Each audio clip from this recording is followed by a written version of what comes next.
దాని గురించి చెప్పే ముందర ఇంకో విషయం చెప్పాలి. జగన్మోహన్ రెడ్డి గారికి సవరాజకీయాలకి బాగా ఇష్టం. 2014 తండ్రి సాం ఆడుతుంది. 2019 వచ్చిన సొంత బాబాయ్ ఆయన చెప్పారు. అందరూ ఒప్పుకుంటారు.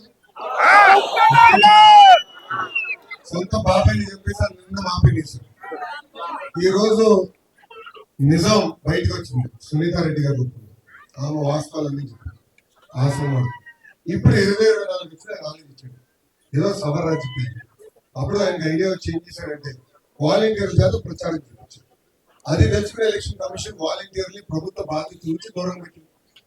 ఇది కరెక్ట్ కాదని చెప్పి 1వ తారీఖు వస్తుందని తెలిసి పెన్షన్ ఇవ్వాలని తెలుసు. కానీ మొదటి రోజు కేవలం 10% నిధులు పంపించారు. దానివల్ల వృద్ధులందరూ లైన్ కట్టి ఎండ దెబ్బకి 32 మంది చనిపోయారు. 32 రాష్ట్ర వ్యాప్తంగా 32 నాకు తెలిసిన 32 మంది చనిపోయారు.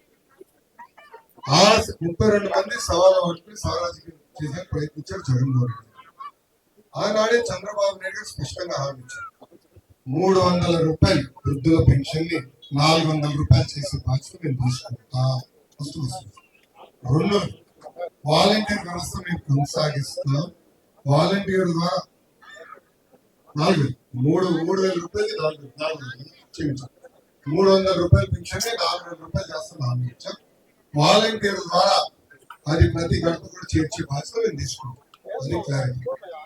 ఇంతేకాకుండా మీరు ఈ ప్రభుత్వం కొత్త షరతులు పెట్టి పెన్షన్ ఎటు రాకుండా ప్రయత్నిస్తుంది. కరెంటు ఛార్జీలు పెంచేది జగన్మోహన్ రెడ్డి. వాళ్ళు ఎక్కువ కరెంటు బిల్లు కడుతున్నారని కట్ చేసేది జగన్మోహన్ రెడ్డి. ఆ విధానాలు తీస్తాం. గతంలో అర్హుల్ని ఎట్లయితే గుర్తించాలో అదే విధంగా అర్హుల్ని గుర్తించి పెన్షన్ అందించే బాధ్యత మేము తీసుకుంటాం.